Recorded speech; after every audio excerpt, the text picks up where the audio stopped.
Today's message: stop calling on all the ancestors. Oh my gosh, I like to call on all the ancestors. Y'all be doing that, and I'm like, do you know the can of worms that you're opening when you say, I'm gonna call on all the ancestors to help me with this, or to do this, or to do libations? I gotta stop doing that. Here's why. And you might be saying, what? No, we gotta call on ancestors to help you. Here's the thing.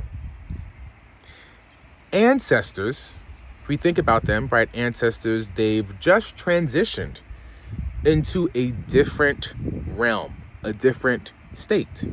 Okay? So, all it is a transition. Okay? So think about it this way. If you're at a particular stop on a train, you get in the train, you get up at the next stop. Okay?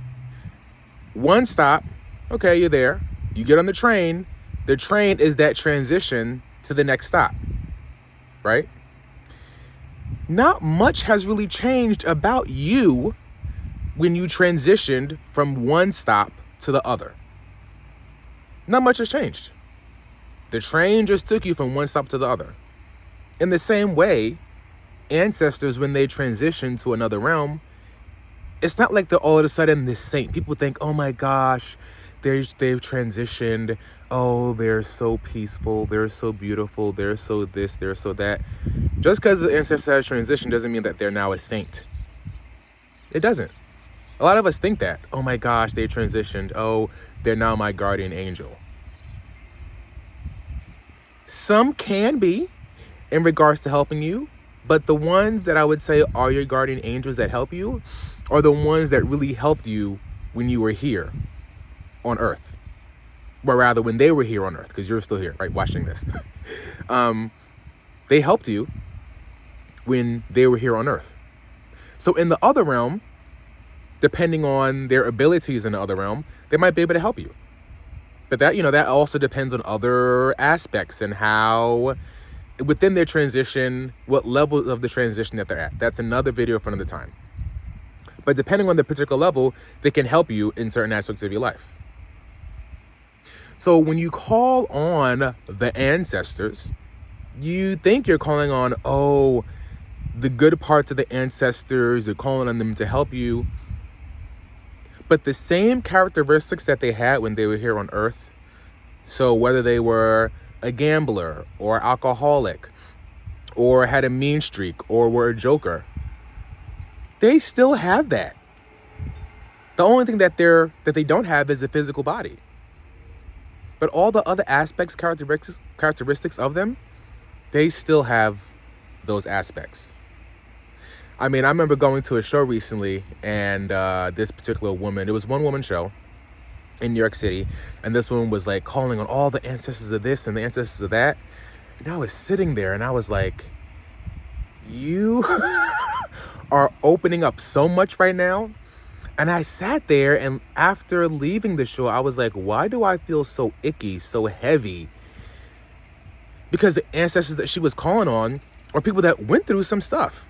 So in the other realm, you think, oh my gosh, now they're amazing. Now they're at peace. Now they're, unless they are still, unless they're actively working it out and have other helpers to help them actively work stuff out. Some of the stuff that they do. Anyway, I'm back. My phone died. The ancestors were like, don't be making that message about us. But see, here's the thing. As I was saying in the last part, is like, unless the ancestors, unless they have other beings, divine beings, or beings here on Earth that are helping them work out some of their stuff, in the other realm, some of the turmoil that they still went through here on Earth, they're still dealing with in the other realm. So you got to be careful when you're calling on all the ancestors, especially when it comes to their death, because some of them have a certain way about their death in regards to like how they died, or feeling like they had more life to live, but they didn't get a chance to do that. They're still dealing with that stuff in the other realm. Like over time, and the other work within the other realm will help them overcome some stuff, but they still going through it. So when you call on the ancestors to do stuff, you're calling in everything about them. So not just, the good things, but you're also calling in some of the lower vibration stuff. You're calling in the aspects of themselves that were tricksters, or that were alcoholics, or that were angry because of how they died. You're calling in that stuff. So I say that all to say you got to be careful. So when you're doing ancestral work, I usually tell people to do 3 things. You have to, you must. Before you start doing ancestral work, ask for divine protection from your divine helpers, from the divine beings, from the angels, number 1. Number 2, as you're doing the work and you're calling upon the ancestors, you're calling upon their divine higher natures. You're calling upon the higher aspects of the ancestors, not just all the ancestors. Calling on the divine higher aspects of the ancestors, number 2. And then number 3, once you're done with ancestral work, make sure that you disconnect.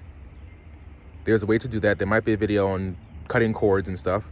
Disconnect from the ancestors once you're done, so that you're not taking any of that other stuff with you. And then, well, I guess this is the 3rd thing. And then the 4th thing, so one more. The 4th thing is that you then thank the angels and the divine beings and your divine helpers for helping you do ancestral work. So if you're doing any sort of ancestral work, you should be doing those 4 things. That's a must. Because if not, you're calling on stuff that ain't pretty and that ain't great. So hopefully this has been helpful. Enjoy your day. Bye.